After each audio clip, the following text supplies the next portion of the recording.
My name is Ben Burgis. I'm the author of Canceling Comedians While the World Burns, a critique of the contemporary left, which is due out from Zero Books in the spring of 2021. If you want to know the rest of what I'm up to, Jacobin columns, TMBS debunks, etc., you can check out my website, which is benburgis.com. That's benburgis.com. What I want to talk about today is related to something that I'm sure some people are sick of talking about. And if you're sick of hearing about it, feel free to skip to the next video. I won't be offended. But I think is worth trying to add a little bit of rigor to the debate that's happened about. So since the letter was published in Harper's a couple of weeks ago by some despicable and hypocritical people like Barry Weiss, by some good principled leftists like Jacobin contributing editor Matt Karp, Bernie crap politicians Zephyr Teachout, and living legend Noam Chomsky, and also by lots of people who are somewhere in between, also by some people who are just not terribly political one way or the other, but are concerned with the cultural phenomenon.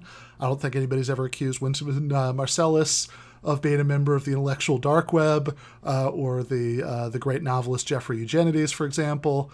Salman Rushdie, maybe a little bit more political than the first two, but I think we can probably agree that he has his own reasons for caring about the value of free speech that aren't about any particular ideological acts about the culture wars. So all these people signed this open letter that basically said, hey, Trump is bad, police violence is bad, police reform is good, please don't confuse us with Republicans, but this pervasive atmosphere of people being crazy and censorious and responding to every controversy by trying to get people fired is not so great. Maybe cut it out. That would be the one-sentence version of the letter. And whatever you think about it, I think the letter was fine as like a kind of minimal statement of what I just said. I would have signed it. I wouldn't have a problem with that. I think some of the decisions they made about who to ask and not ask were a little loopy. But whatever you think about the letter, it spawned a lot of debate about what's often called cancel culture. And one of the big criticisms made of people like me or those left-wing letter signatories who I just mentioned is that, hey, why are you talking about this? This is just a right-wing stalking horse. And you say that there's this real problem that we should deal with, even though it's sometimes weaponized by the right for their own purposes, oftentimes in a hysterical and silly way. But there's still a there that we should talk about. But really, these people say, this cancel culture stuff is so vague that it's basically meaningless. Too many people are using it to talk about too many different things. Now, I think if we applied that same reasoning, that if there seemed to be a few different overlapping but not identical implicit definitions of a concept going around, that the term was therefore meaningless and everybody should stop using it, we'd have to stop using a lot of words. Think about racism, for example. I'm pretty sure if you ask most people to define racism, they would start talking about racial bias as a thing in the psychology of individuals.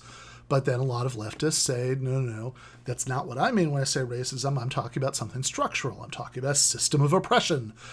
So does that mean that we should stop talking about racism? I mean, I'm pretty sure if you take 100 participants in a protest that has something to do with racism and you interview them all about how they would define the term, try to take them through a Socratic dialogue about definitions, you get a lot of different definitions going on. But we still think that when people use the term racism, they're pointing at a real thing, and in fact a real thing that it's useful to try to precisely define. And I would say the same thing about cancel culture. Now, the name is not great. Remember, it's also worth remembering that calling certain kinds of, usually online denunciations canceling is not something that was made up by critics of cancel culture. whether left critics or any other kind of critics. It was a term that was invented by the cancelers themselves. I do think, this is what I say, in my new book, that it would probably be more accurate to call it something like denunciation culture, public shaming culture, but I also don't think it's worth fighting about words. It's a well-established term. I think that rather than fighting about what to call it, we should analyze what it is, where it comes from, what can be done about it. So I would define cancel culture as actually an interrelated cluster of cultural trends towards hair trigger denunciations and public shamings. And I think to steal a phrase from actually I forget who I'm stealing it from, but it's a good and apt phrase, right? Mutual surveillance, which is often what this feels like. And of course, these trends have different levels of impact, both in the larger culture and in various subcultures, including the one that I'm particularly interested in as a leftist, which is the political subculture of the left. I'm interested in it for a couple reasons. One is that it's where I spend my time, and a lot of this stuff is toxic, and I don't like it. And the other, that's about 1,000 times more important, is that it's very alienating to most people, including most people whose economic interests should lead them to aligning with the left. So if we want to build a better, stronger left that would appeal to more people, it's important that we push back against it. And I think that, in fact, if you read the Harper's letter itself, where, the part where they talk about, they give some representative examples of the sort of atmosphere they're talking about. Now, they don't name names, I think because they just didn't want to get bogged down into adjudicating the he said, she said of various incidents. But I think that much the same way that if you're talking about police brutality, you could just sort of briefly mention a bunch of representative instances, and sometimes when you get into them, it's more complicated. Because, of course, when you get into the details of the case, oftentimes there are things that come out at trial, people don't know initially, etc. But still briefly mentioning a bunch of representative examples can give you a correct impression of an atmosphere that's gotten pretty bad, right? So similarly, when they start talking, they say we uphold the value of robust and even caustic counter-speech from all quarters, but it's now all too common to hear calls for swift and severe retribution in response to perceived transgressions of speech and thought. More troubling still, institutional leaders in a spirit of panic damage control are delivering hasty and disproportionate punishments. They talk about editors being fired, books being withdrawn, journalists barred for writing on certain topics, etc. I think there's a reference to a famous incident where a researcher seems to have been fired for circulating a peer-reviewed academic study. Now, in that case, we don't know for sure whether that's why he was being fired, but that's because, like so many workers, he had to sign an NDA, non-disclosure agreement, that prevented him from talking about it. What we do know for sure is that there was an internal email to the place where he worked for, basically accusing him of being a racist for citing this study and making his coworkers feel unsafe, etc. So I think whatever the details are of that, it's a pretty good example. But I think the definition that I gave, if you actually read the letter instead of just listening to those on the left who want to look for reasons to dismiss it and not think about what it's saying, I think that what they're talking about lines up pretty well with the definition that I just gave. Now, a slightly better criticism that you sometimes get of left critiques of cancel culture is, hey, those of us, are on the left, the socialist left in particular, like to think in terms of systems and structures and institutions, and not just sort of vaguely critique culture. Yeah, absolutely.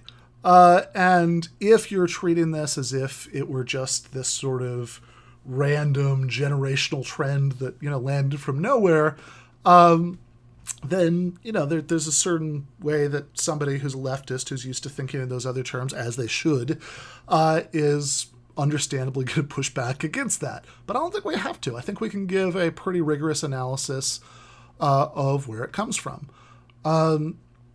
So one big part of the equation is about the structure of corporate-controlled social media platforms. Right, this is the germ of truth when people say, "Oh, when you're talking about cancel culture, you're just talking about the internet. That's just the internet." Well, kinda, but it's particular features of the internet, in particular Facebook, Twitter, etc., that are a result of profit-driven design features from the corporations that control these spaces.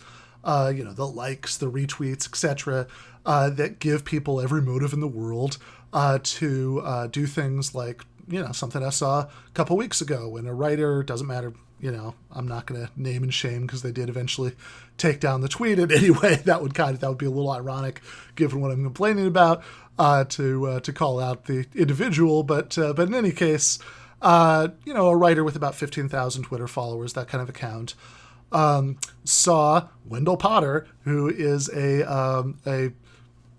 well, let's get to who he is in a second, but they saw Wendell Potter tweeting about how people not understanding how much single payer would help with the coronavirus pandemic were taken in by the lies that he himself told when he worked for the insurance industry.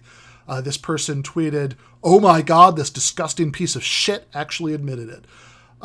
And by the time enough people had told the writer who tweeted this out, "Hey, you should maybe look over his Twitter bio," I had gotten 75,000 likes, so presumably hundreds of thousands, if not millions of views, dragging this guy's name through the mud, when if he'd glanced at the Twitter bio, he would have seen that Potter left the insurance industry in 2009 and has since then dedicated his life to fighting against it, fighting for single payer.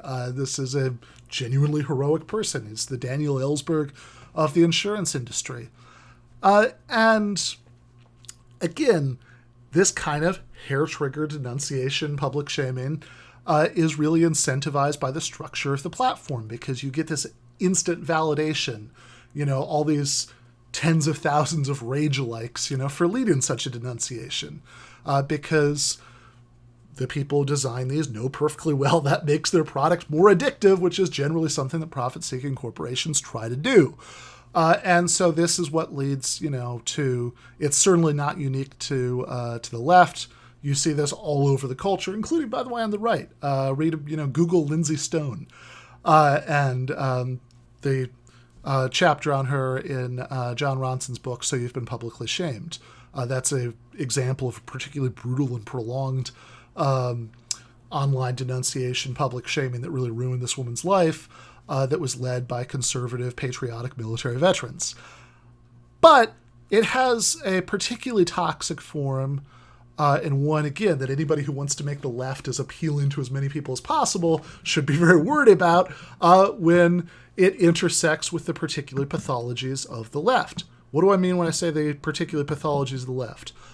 Well, let's talk about somebody who's not from the sort of intellectual tradition that I am. She's not a Marxist. I think she's probably best described as a radical postmodernist, Wendy Brown, who wrote a book called Politics Out of History in 1995. So certainly before the social media era, but in which she accurately predicted a lot of this stuff, or really she analyzed the sort of beginnings of it that could be seen even then. So the relevant chapter of the book is it's chapter 2. It's called Symptoms: Moralism as Anti-Politics, and here's how it starts. The left has traditionally distinguished itself from liberal reformers by its object of critique as well as by the drama and scope of its political vision. Rather than attend to what it regarded as contingent injustices in the social order, it criticized more fundamental dynamics of injustice or domination as inherent to the regime. While reformers address particular inequities or cruelties within the fabric of capitalism or liberalism, the left located sources of suffering in what it conceived as the constitutive premises and hence the totality of those arrangements. And it called for the replacement of this totality with a radically more humane and egalitarian order of economic life, to which would correspond a less individualistic, alienated, and socially irresponsible organization of political life. Then she asks, what becomes of such distinctions when the traditional objects of left critique, liberalism, capitalism, and the state, emerge as the apparently ubiquitous institutions of the present and future? What happens when these objects no longer seem eligible for replacement by alternative economic and political forms, but assume only a variety of cultural and historical shapes across the globe? So what is she talking about here?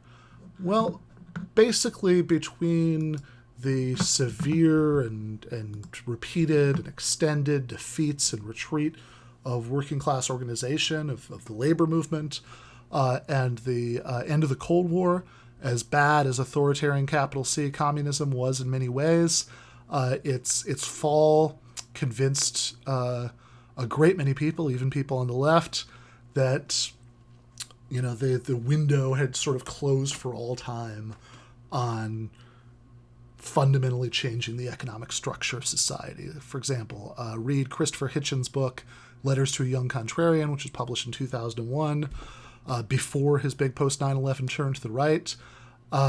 And, you'll see him in that book kind of wrestling with his past commitment to the socialist tradition and his belief now. He didn't stop believing socialism would be desirable, but he stopped taking it seriously as a possibility.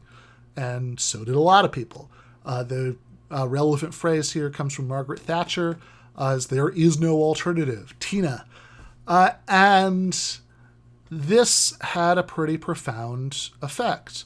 And even though now we're finally starting to see some glimmers of hope in that regard, Bernie Sanders could run for president and call himself a socialist and almost get nominated twice. Closer in some ways, even though he ultimately, of course, won a lot fewer states. But, after the first few states, it looked like, he was going to be nominated in a way that never did in 2016, although he did win 22 states in 2016. There are people in Congress who call themselves socialists. Democratic Socialists of America is bigger than any socialist organization, I believe, since the Communist Party in the 1940s, maybe even from the Debs-era Socialist Party. So we are finally, and whatever you make of all of these details, whatever you think of those particular political figures and movements, they certainly add up to a symptom of a renewed receptivity to political ideologies to the left of liberalism. So there are new possibilities now, but we still have a lot of bad habits.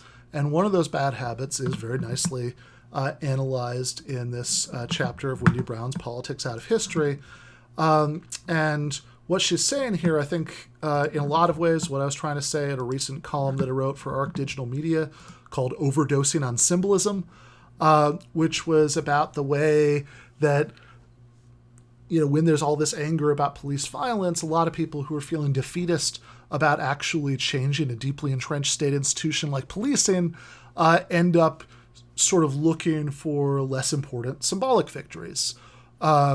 Now, that can be still good stuff, right? Not all symbolism, we're a narrative species, right? Not all, symbolism can't be disregarded entirely, and it's good, right? If people don't have to have statues of 19th century supervillains, that they pass by every day in the public park. We shouldn't have Confederate statues. But then you see people having taken down all the really bad statues, looking for gray area statues to take down. People, like in a case, a friend of mine's a podcaster in Brooklyn, I know that narrows it down to about 100,000 people, sent me screenshots from his neighborhood Facebook group of people harassing the owner of this local bar for not having put out a statement about Black Lives Matter, which matters for some reason, apparently. And of course, it's also a lot of what fuels the left version of cancel culture, or what Mark Fisher called the vampire's castle. So this kind of toxic moralistic focus on individuals is something that's analyzed as by Wendy Brown when she says, well, here, I'll just read this quote and end with this, because I think this is a really good final thought for the video. As vast quantities of left and liberal attention go to determining what socially marked individuals say, how they're represented, how many of each kind appear in various certain institutions or appointed to various commissions, that's one example, I'll say parenthetically, of this kind of symbolic politics. I think cancellation of individuals. In other words, these hair trigger denunciations, shamings, and even snitching to the boss to try to get people fired of individuals, or another symptom of it. She goes on to say, the sources that generate racism, poverty, violence against women, and other elements of social injustice remain relatively unarticulated and unaddressed. We are lost as to how to address these sources, but rather than examine the loss or disorientation, rather than bear the humiliation of our impotence, or I would say reorient towards a political landscape in which we're no longer as impotent, we posture as if we were still fighting the big and good fight in our clamor over words and names. Then her last sentence, which we'll just end the video with, is, don't mourn, moralize.